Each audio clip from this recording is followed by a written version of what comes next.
Dear devotees, yesterday we completed the explanation of one shlok of Chaitanya Mahaprabhu Ji's Shikchashtak. That shlok had to do with our goal. To what are we aspiring? And we learned that the goal is ahaituki bhakti. Mahaprabhu Ji, in the words of a devotee, said to Shri Krishna that in every life I want to have your selfless devotion in my heart. He told him, I'm not asking for bhukti, nor am I asking for mukti. I just want nishkam bhakti. The next shlok that we're going to look at has to do with understanding our real status as souls under the bondage of Maya and accepting that humbly, along with feeling confident in our relationship with Shri Krishna. Ainanda tanuj kinkaram patitam mam vishame bhavam budhau कृपया तव पाद पंकज स्थित धूली सदृशम विचिंतय.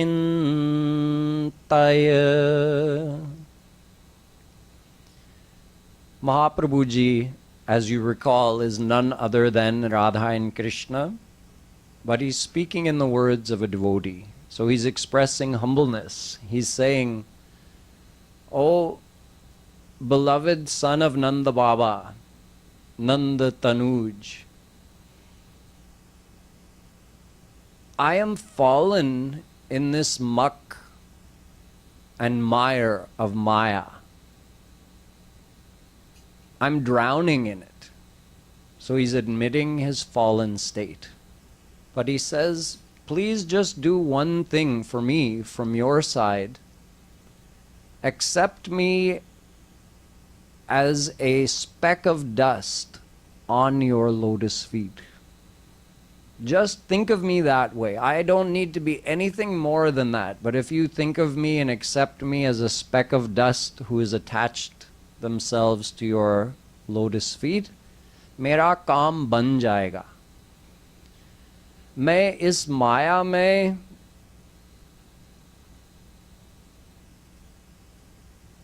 मैं खोया हूँ.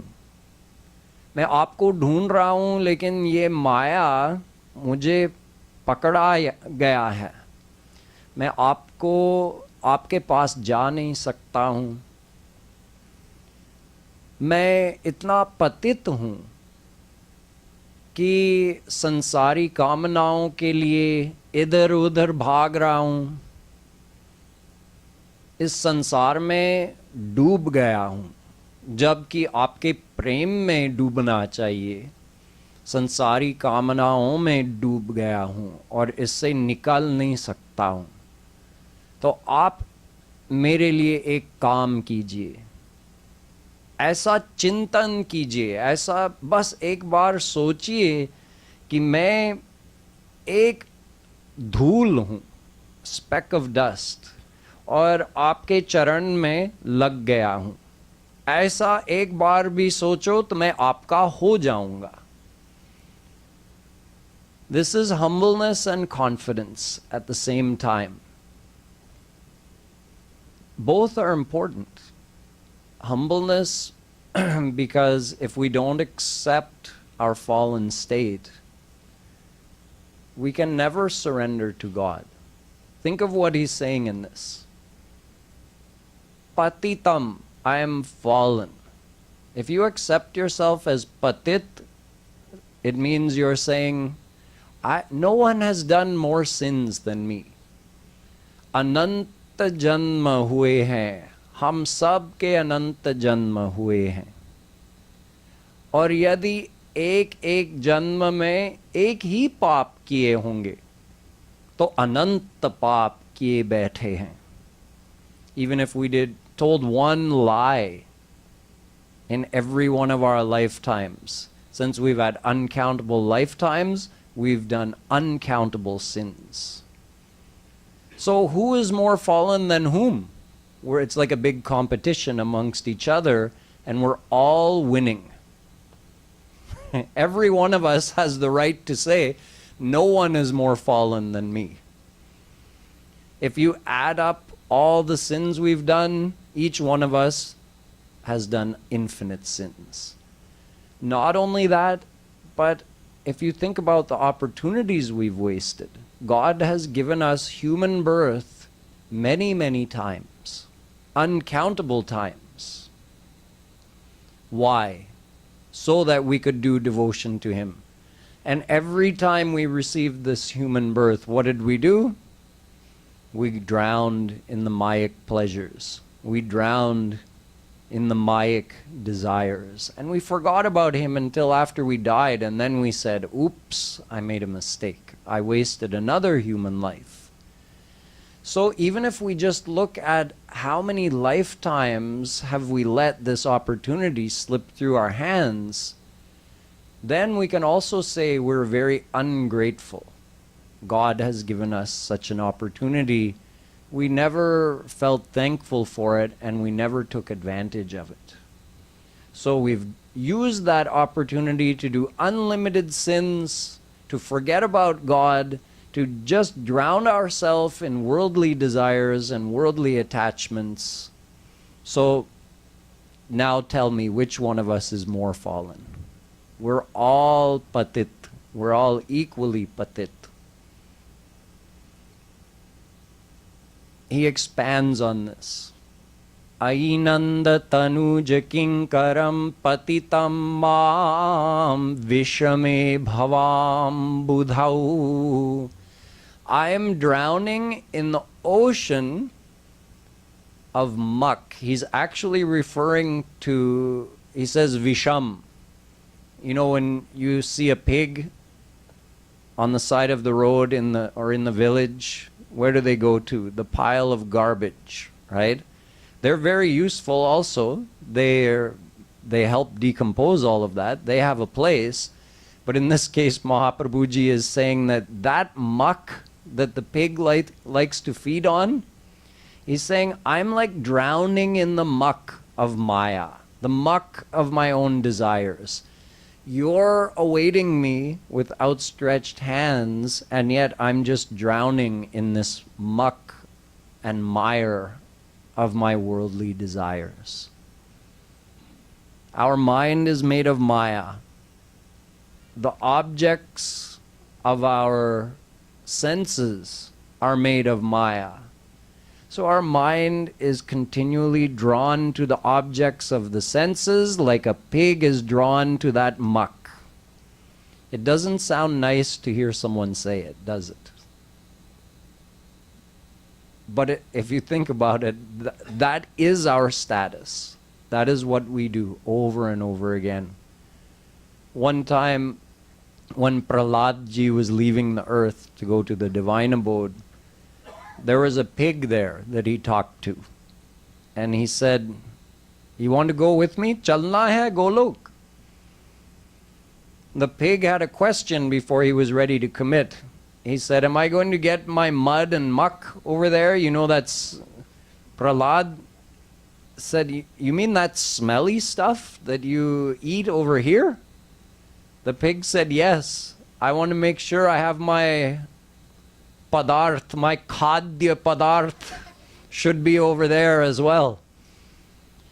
Prahlad said, I don't think there's any smelly muck over there in Golok. Nothing like this anyway. The pig said, I'm fine here. So this is what our mind keeps doing. God is saying, do devotion and come to me, and our mind says, no, I'm good here. I'm going to keep messing around in the muck of this world. Admitting this is part of devotion. We need a foundation of humbleness where we just say, you know what? Everybody in this world is in the same boat. Sometimes we like to compare ourselves to others and think like, oh, I'm so devotional. I'm so much better than this person. Look, he doesn't even believe in God. We're all in the same boat. In this life, we might have a good sanskar and our mind might be a little more towards God than the average person. But if you look at the big picture, we're not better than anyone else. We've all been doing this for uncountable lifetimes. So if we accept that, there's a foundation of humbleness, that I don't need to consider myself as better than anyone else. I can consider myself to be the worst if I want, but I also know I have good company. Because we're all the worst. We're all the same. So there's no need to get depressed or disheartened. निराश नहीं होना है कि मैं इतना पतित हूँ, अनंत जन्म बिगाड़ चुका हूँ, अनंत पाप कर चुका हूँ. निराश मत हो जाओ उससे. भगवान अभी तक आपसे निराश नहीं हुए हैं. भगवान अभी तक आशावादी हैं. आशा अभी कर रहे हैं कि इस जन्म में मेरे पास ये जीव आएगा.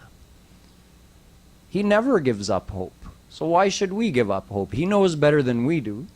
He knows that unlimited souls, our brothers and sisters, have succeeded in becoming God realized in the past.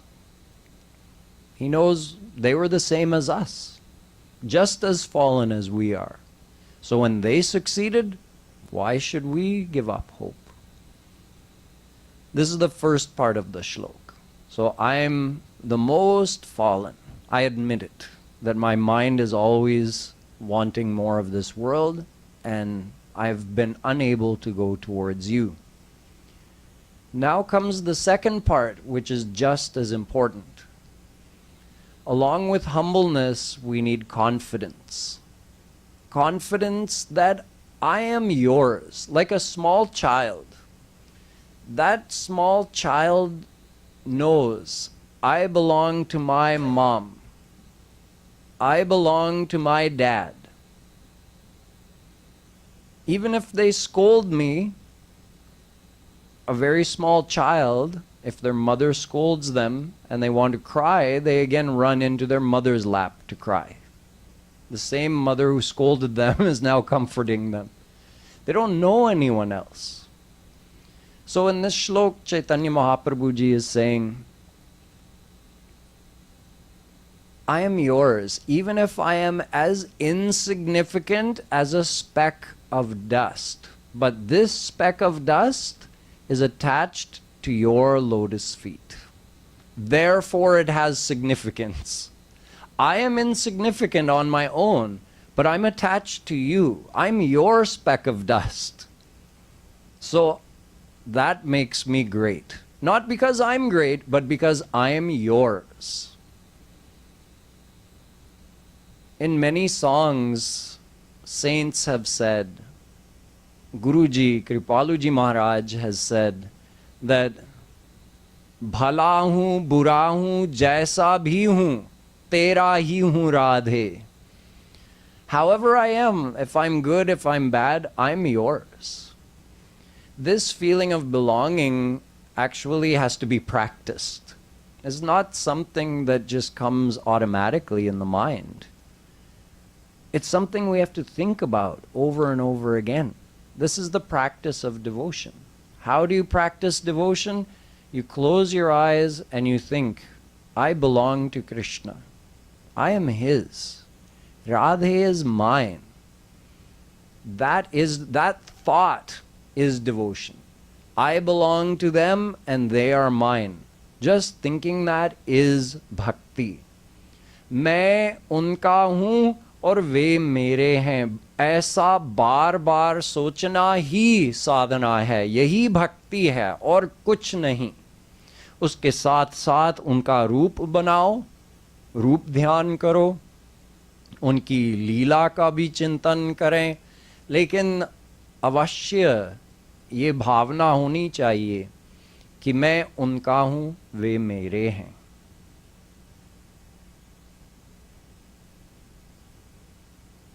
And when we do that, Shri Krishna reciprocates. Yesterday we were learning about Nishkamta.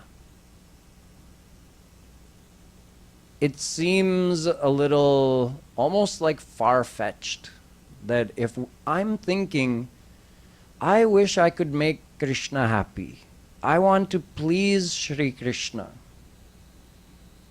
then of what use is that feeling to him when he's already got perfect happiness? He himself is the very form of perfect happiness. Why does he need me to please him? He doesn't need me to, but he is so kind and soft-hearted and simple-hearted that however I love him, he's going to love me the same way in return.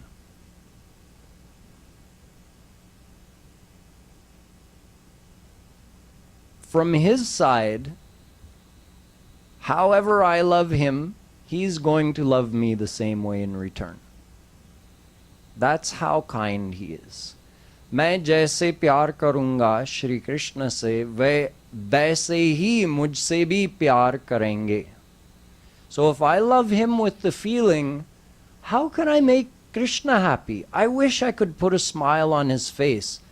He thinks the same thing about me. Can you imagine? Krishna's thinking, how could I make this person smile? How could I make, and depending how you love him, how could I make my friend smile? How could I make my beloved smile? How could I make my mother or my father smile? Because whatever relationship you adopt in your heart, he loves you the same way in return. So when you think he's mine, even if I'm nothing more than a speck of dust on his lotus feet, but he is mine. When you think he is mine, guess what he's thinking about you? Ye mera hai. Pakka. So the more confident you are, the more you feel, I may be bad, I may be the worst, I accept I'm the worst. Mo samakaun kutil khalakami. Just like saints have said, there is no one more fallen, no one more crafty, no one more bent and crooked than I am, but I belong to him. So no matter how bad or good I am yours. And he thinks this soul is mine. This confidence has to be there. The confidence and the belief that however you feel about him, he feels the same about you. And just the simple confidence that I am his. That's it. That, coupled with humbleness, makes a foundation for devotion. I am yours, but I'm not better than anyone else. It's an interesting combination, right? You walk around with a pride. Why? Shri Krishna andar baithe hain. भगवान अंदर बैठे हैं. I have a pride. लेकिन सब के अंदर बैठे हैं. I'm not better than anyone. Bhagwan is sitting in everyone's heart. लेकिन मेरे हृदय में भी बैठे हैं. Walk around. Yeah, be confident. No reason not to be confident. But that confidence, when you feel God is in your heart, and you remember God is in everyone else's heart, that confidence doesn't lead to arrogance or false pride. That's real confidence. That's real pride. Because it's based on the fact. It's based on the truth. And that gives you a very positive frame of mind. That gives you a very positive outlook on yourself. See, we talk about self-confidence, right? Self-confidence is difficult to develop. God confidence is better. If you remember, Krishna's here. He's right here. Self-confidence is automatic. Oh, Krishna is here. What do I have to worry about? Even if I don't succeed in what I'm trying, he's still going to be here. Even if this person likes me or that person doesn't like me, Krishna is still here. So self-confidence is more shaky because your confidence in yourself can be shaken. If you have confidence that Krishna is here and he's never leaving me, then self-confidence is automatic. The more your mind is joined with Shri Krishna, the more confidence you'll have, the more positive your mind will remain. The less likely you are to get disheartened or depressed about things in the world. So there are so many benefits to this. But this is the foundation of bhakti. Humbleness, vinamrata, and confidence in your belonging to Shri Krishna. So, oh, my beloved Krishna, the loving son of Nanda Baba, please you just remember me. Think of me as a speck of dust who's attached to your lotus feet, and that's all I need from you. Tomorrow we'll continue along these lines and learn more about humbleness, where Chaitanya Mahaprabhu Ji describes the supreme limit of humbleness. And then we'll also understand how to practice such humbleness in the world. Practically, how do you behave humbly in the world when there's a fear in our heart that others may try to take advantage of our humbleness?